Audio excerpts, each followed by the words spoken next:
Hello, Miriam. How are Hi, you? Felix. I'm great. How are you? I'm doing very well, thank you, and thank you for being here. Thank you for taking the time. Um, I'm very excited to talk to you, and yeah, I'm just curious. What have you been up to lately?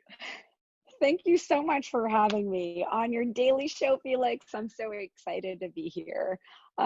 Well, I've been up to a lot actually recently. As you know, with the quarantine, a lot of people are kind of bored, and I'm on the opposite end of the spectrum because I have a 3 and 6 year old, and I started a new company and I'm also in grad school. So I've been really, really busy trying to balance everything in life. How Right. about I mean, you? this is so great. I mean, you have this one life project of being a mom, and then you started grad school. We started grad school together last August, and and then you started your company. I mean, this is really something where you don't get bored easily, especially right now during quarantine, right? Absolutely. And same goes for you. It's the best part has been actually starting the program with someone like you and all of our class, such high energy and amazing positive energy. And as I look at your pictures and all that you've been doing during this time, which is quite impressive, and how much we've learned has been really, really incredible. Um, Yeah. and and Thanks. here and now you're graduating in a week. I know. I'm graduating soon. It's crazy how time flies, right? I mean, we started together in August, and Yeah. since then, so much has happened. I mean, I met so many great people along the way, and now this time also comes to an end. Not the part of meeting great people, but just this academic environment we're in right now, or for me at least. Um, but yeah, this is also what was going on lately, in my environment, let's say. I mean, as you said, I've been a little productive in terms of the show, of the Daily Show. I started Yes. this. I worked a lot on my jokes. I did some more joke writing. It really boosted creativity, this whole thing which is going on right now. But no, other than that, I mean, I told you I've had a few job interviews, Hmm. because, as I said, academic life is coming to an end, and even though we're in this entrepreneurship program, I also have to consider, other options and look to the left and to the right, what options might be there. So I've applied to some jobs, also to some bigger corporations, as well as startups. Went through this interview, and it was just interesting to see for me what even the first interview, how different they were. At a startup, when a startup, somebody from the recruiting team at a startup is interviewing you, or from a big corporation, tech corporation, Hmm. what kind of, no matter what corporation it is. And I mean, you've done it all. You more or less started on the corporate level, and now came to this program, became an entrepreneur yourself, which is amazing, with your face mask startup. And Hmm. you somehow decided for yourself, hey, you know what? I've done this corporate. I've been on the corporate level, but for me personally, I would say, the entrepreneurship, being an entrepreneur is more what you're passionate about, right? Absolutely. And it's really interesting that you bring this up because I think it's so wonderful that you graduated from undergrad and you're realizing uh, you have an option actually at a young age. I'm turning 35 soon, and when I graduated from Berkeley, I didn't even consider doing entrepreneurship. It just wasn't even option A, option B. It was something you just everyone you knew, all your friends would just apply. So I went to the career center and handed out my resume, and a bunch of different offers, opportunities came into interview, and I interviewed for company Macy's.com. And Macy's.com at the time, it was just the e-commerce section of Macy's. So it was a smaller umbrella, but still under a very large corporation. You know, long story short, I did digital marketing there, and I had an itch for change always. So after I did 4 years of digital marketing, doing SEM, SEO, and email marketing, I switched over to strategy, and the strategy team came up with basically new innovative ideas for the company. But none of the ideas that I came up with, only 2 of them came to fruition. One was free returns to allow customers, like that's a no-brainer now, but back then it was a really new concept. And then buy online, pick up in store is an initiative that I worked on, which now would be extremely valuable to be able to order online and just pick up at curbside. And within that, I think I presented within the 1 year that I was on the strategy team. And that team had the portfolio, had all of the funding, and we would basically come up with the ideas, define it, and then hand it off to product management. And in that team, I came up with maybe 100 ideas and even with a plan, but only 2 of them came to fruition. So imagine the amount of resources wasted. They're paying me a good amount per year to just basically learn and kind of tinker with ideas. As an owner now, I'm like, I would never be willing to, I want my resources, any work that they do, at least 50% of it to go somewhere. I don't want it to just go to waste. And the amount of time I spent in meetings, the amount of time I spent just with kind of red tape, bureaucracy, I feel like if I had known earlier that I have an option to start something myself, I would have definitely considered doing it earlier. Yeah, this is a great point that you bring up, especially when I went through this interview process of won't say the name, but this one big tech company, and it was just, it felt even on the very first stage where I was interviewed by the recruiter, it didn't feel so. Even though they want to highlight that they want to know you on a personal level, it didn't feel like this at all. You know what I mean? But still, it was just, for me at the end of the interview, actually, even though it wasn't something for me, what I took from it was that I knew what I don't want to do. And this was really the great value I took from this. So even if it's something that you don't think you might end up doing, just take it as an experience. And even if you don't know right now what you really want to do, knowing what you not want to do is super valuable. And this was really something for me, which I've experienced in the last couple of weeks.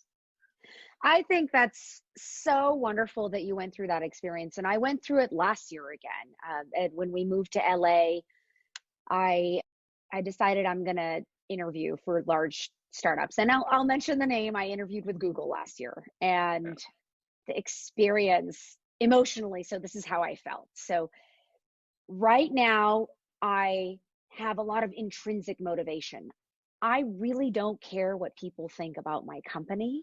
I am doing this for myself. I have learned so much, and people may make comments here or there, but it doesn't matter because it's so exhilarating, because that intrinsic motivation to build something from scratch, and you get to define which direction you want to take, and you can pivot so quickly. It's so exciting.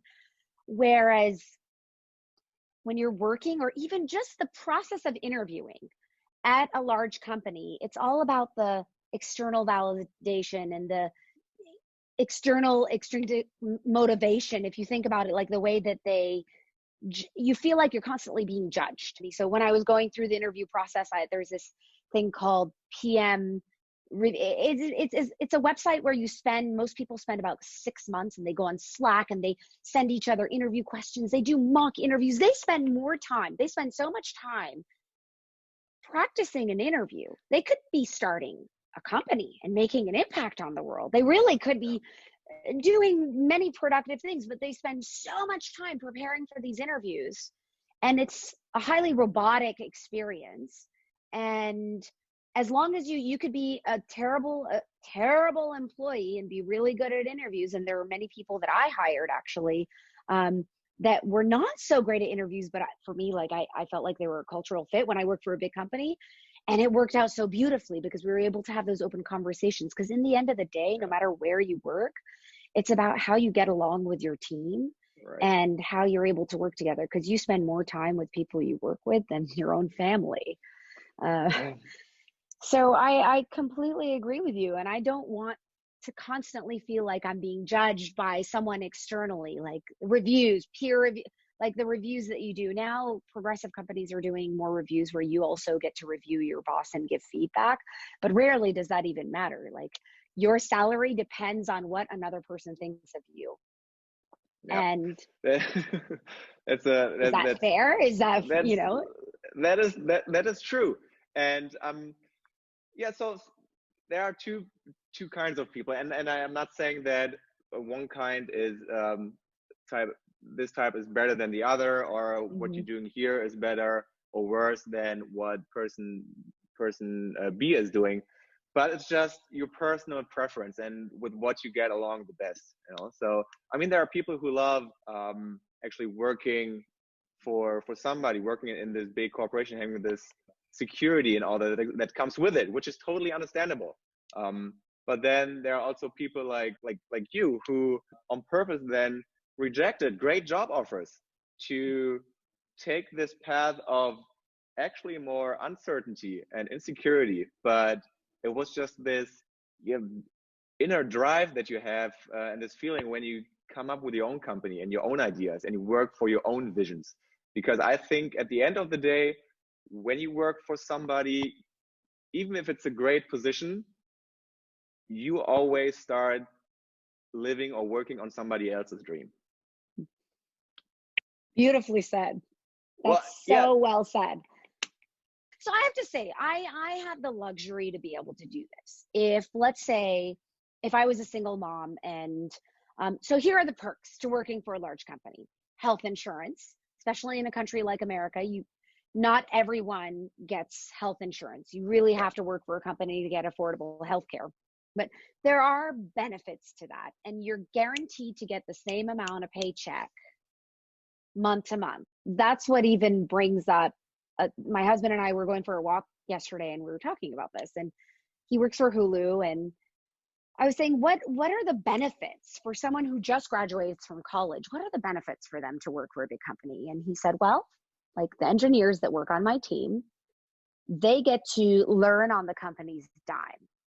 So that's the one thing. Like, I got to do digital marketing and a lot of experimentation and testing on the company's dime, where I don't think I'd be willing to use my own funds to experiment so much. So a lot of experimentation and learning. A lot of the engineers, what I learned that was so interesting is, even if they have the right code base, the only reason they have the engineers rewrite the code is so that if someone leaves, they know the code. So literally, they're working for these big companies and getting paid right out of college, 150, 200 grand as engineers. Yeah, it's a lot of money. I mean, when you're starting a startup, you're not Not a at lot all. of I mean, expenses. You can't even yep. dream of making that much. And I was able to, we were able to buy a condo. There were a lot of things that we were able to do as a result of working for someone else. But right now, today, all of the people that used to work with me, all of them have been laid off. So that office that I started off, and they laid them off all at once. So all of these people have a very niche skill. They have skills where they can only do one task. Yeah. And the confidence, they've been judged. It's kind of like Montessori schooling versus not. There's for children, like they've been told great job or not great job, or great job, you're doing well, you're getting a bonus this year. Oh, you're getting laid off because your skills are no longer needed. And they don't get to become very well-rounded in general. When you're doing something on your own, you get the Right. opportunity. That's right. And you get this opportunity and you can really be creatively fulfilled. And so Yeah. this was one very important aspect for me when I would work for another company, whether it's a startup or a bigger company. But this creative fulfillment you would get.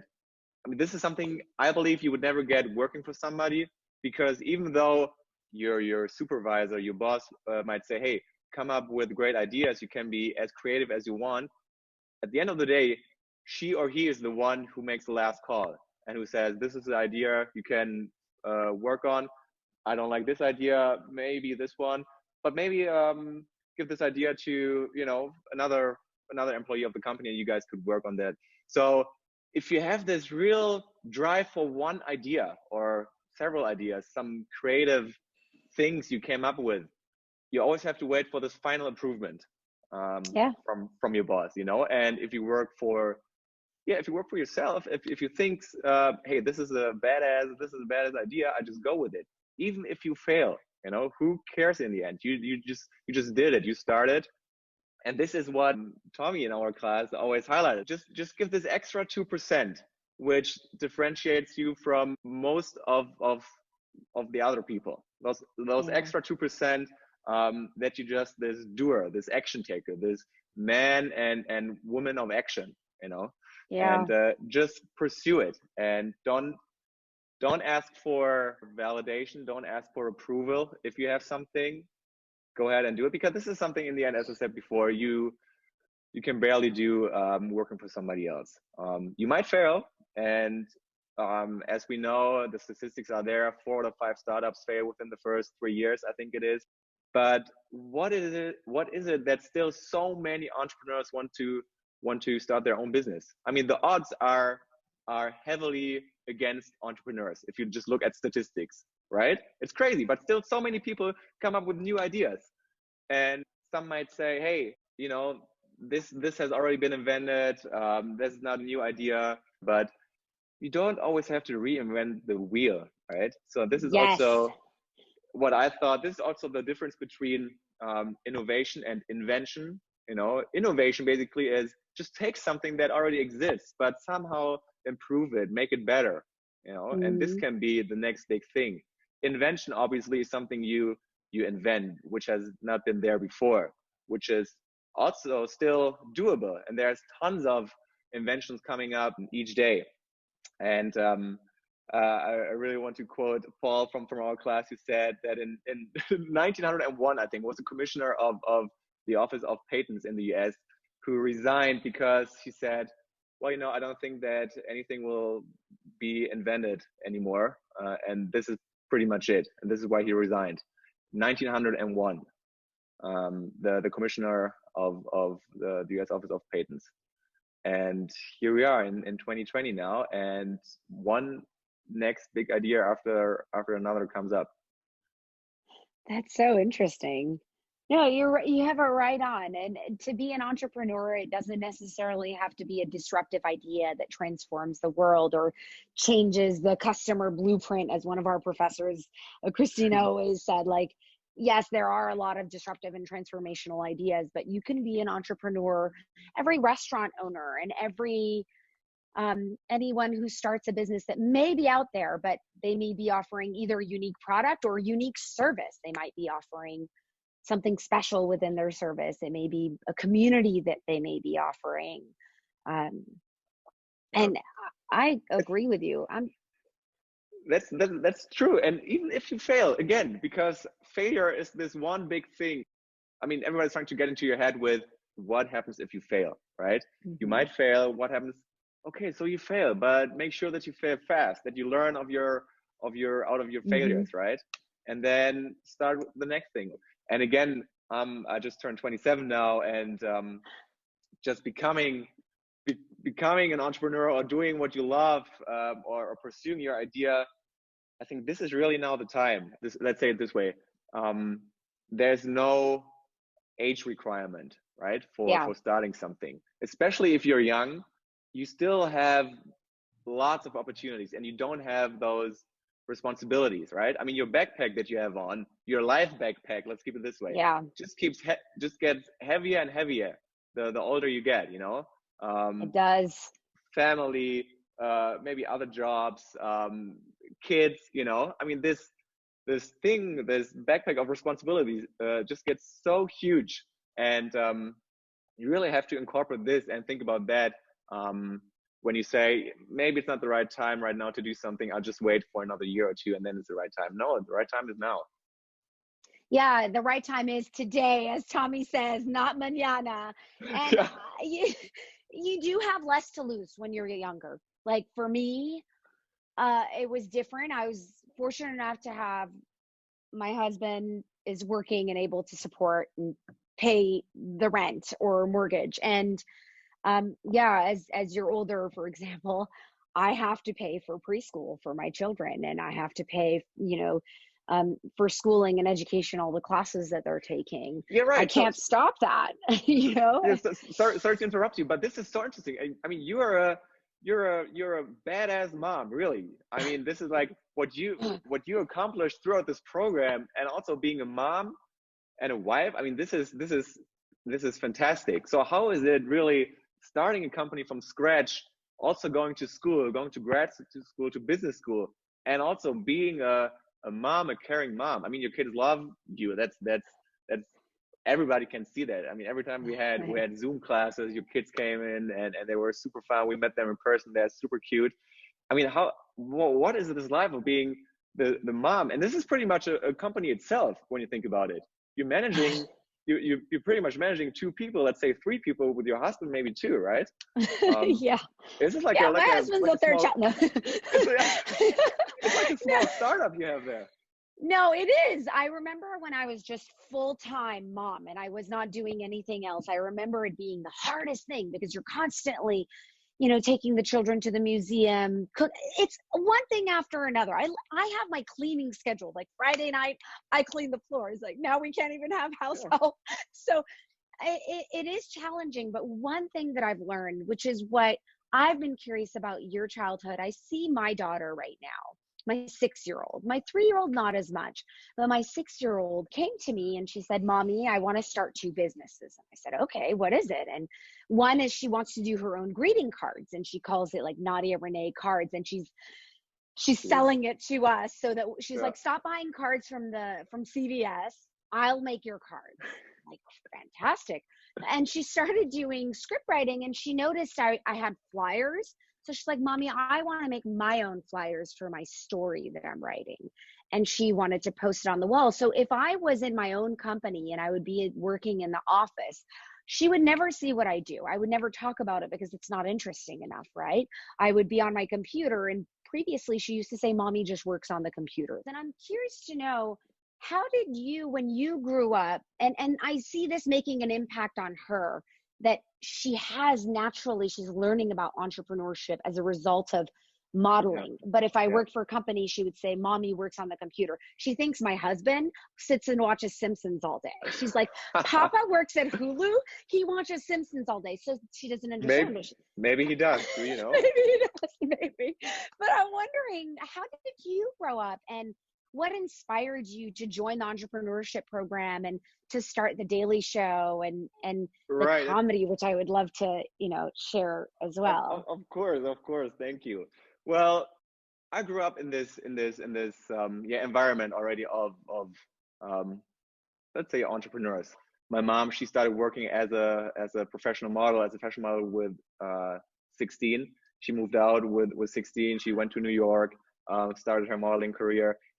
And since then she was basically pretty much her own business, and especially in these kind of jobs, there's a lot of uncertainty. You don't know when you have the next job scheduled, the next commercial, whatever it is. So a lot of uncertainty, but still it was just this, there was also this beauty behind it of making art, and being your own boss in the end, right? And having your own schedule. Of course you have to adapt to some schedules of agencies, photographers, whatever it is. But in the end, you make the calls for yourself. And my stepdad, he is also an entrepreneur himself. He started at a very young age his own telecommunications company in Germany. And this was not the last idea he had. He came up with so many more different ideas he would work on eventually. So this was the environment I grew up in. So I was always inspired by my stepfather, by my mom. But it's a fun fact, when I went to college, I studied economics in Germany, and almost every one of my classmates, they all wanted to become a consultant or investment banker. Same. Yeah, whether like at business school, especially doing undergrad, it's if you study economics or business administration, everybody wants to end up at AT Kearney or McKinsey, BCG, you name it. Um, and I have to admit, I was also influenced by this. I Mhm. considered it once doing it because there are, as you said, great perks about it, especially working for consultancy. You know, you get this experience, even though you work your ass off, but you it's like a door opener, right? But I knew very early on that this is not something for me. And even though it was a great studying economics and being surrounded by my friends who or fellow classmates who want to become consultants and investment bankers, it was still a good experience in the end, and it was like a good base knowledge to start off with. But then when I decided to go to grad school, this is really something where I want to do something that I'm passionate about, and luckily USC and the MSA program provided just this, what I was really looking for. And it was the only program Mhm. I've applied to. I haven't applied to any other school, to any other program. I've applied to USC with the hope I'll get in there, got in there in the end, you know, and this is how I got here. Um, and yeah, I can pretty much. I mean, I'm super happy with the choices I made.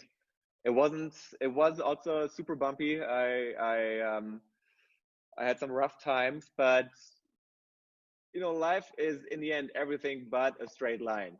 This is another. I know this is maybe cliche quote, but it really is like this. And I recently read the Seven Habits of Highly Efficient People, and one thing that differentiates us from, let's say, animals is that we really can proactively react on our circumstances, because people always want to find excuses for not doing this or that because of the circumstances they have, the environment they're in. But you can act on yourself. You can act and you can react to the circumstances, right? So you can get out of this. I know some circumstances might be better or worse, but in the end, it's a mind game, you know. Mhm. And with us Yep. being able to react to any circumstances, whether it's uncertainty right now during this pandemic, or even after or before, this is something that differentiates us from animals, you know. So um, there, that's why I really think that being an entrepreneur, being a man of action, is not something you have to be born with, but what you can really what you can learn. Because also, to just wrap this up, is when I started this program, a lot of my friends asked me, okay, so this is not an MBA, you say, so it's a master's in entrepreneurship. Why would you go to business school, pay thousands of Mhm. dollars to learn something about entrepreneurship? Because entrepreneurship in the end is something you have to do yourself. How can somebody possibly teach you something like this? You know, that doesn't make any sense. But there are still um, there's pitfalls you have to avoid, and there's blueprints you can really incorporate. And also, in the end, it's the people you meet.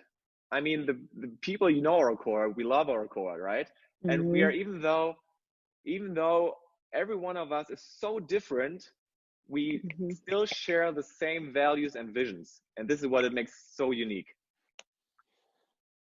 You got it right on. I got the same comments when I applied, and I wonder if we interviewed our class, how many of us that applied only to this program, because I only applied to USC and only to this program. I did not apply to the MBA.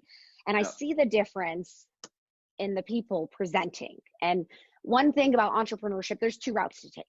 One is you start your own startup, you bootstrap, you can be solo, something small. In the future, right now, I started Modmask, and it's something that I started myself. But in the future, I do see myself also working on companies that will require funding and will require going and pitching to venture capitalists. And that is one thing. If you look at the difference between, I love our MBA MBA students, but if you look at the MSCI students and what we've learned and the tools that we've learned and how we're applying it in our pitch competitions and how the students are all beautifully answering the questions, it's prepared them for that, which is one very important part of entrepreneurship in the long run. Thinking about what is feasible, so not wasting time. So I think going through a program like this reduces your chances actually of starting a startup that fails, and even if it doesn't, it gives you the resilience to pick up and move forward, not Right. give up. Don't be crying about your failures, but learn from them and move on and do something better. Right. And then the other thing is the cohort. I am so different than the rest of our cohort. I've never felt so connected with any group, including the people I graduated from Berkeley. I've never felt so connected with any group. When I see all of the pictures of this, and it's been not even a year, I feel my heart just gets warm. I feel a fuzzy, warm connection. I want to stay in touch. And every single one of you is going to play some kind of a role. Either I will play in, like I'm, working on with you right Yep. now with your podcast, and you're going to be helping me with my We're commercial. And working together for the mud mask. Yes. I think forever, we are going to stay in touch. And in one way or another, this cohort and the classes, and Tommy told me this once, he's like, no, the most important thing, don't do online classes, like try to do as much, because what you'll find more valuable, more so than the mentors and the professors even, is the cohort itself, and Yep. how we all come together and how we'll benefit each other, because you said we all have very similar values and Yep. understand each other without having to even explain. That was perfectly, beautifully said. Thank you so much. And I really want to be, I would love to go deeper into, how it really is working on a company and being a mom. And there's so much I would love to talk, but I really want to be also respectful with your Yes. time. And Thank I know it's Mother's Day today, so happy Mother's Thank Day. And I want to, Thank I you. want that you spend the best time with your kids. But this really was super fun, and I really appreciate your positivity and your output, your insights. I really appreciate that, Mariam. And it was super fun. And thank you for bringing such amazing energy. I can't wait. I mean, you need to do one podcast just on your comedy, because you are the most incredible comedian that I know. So Thank you. please post some videos on YouTube. Yes, I will work on them 100%.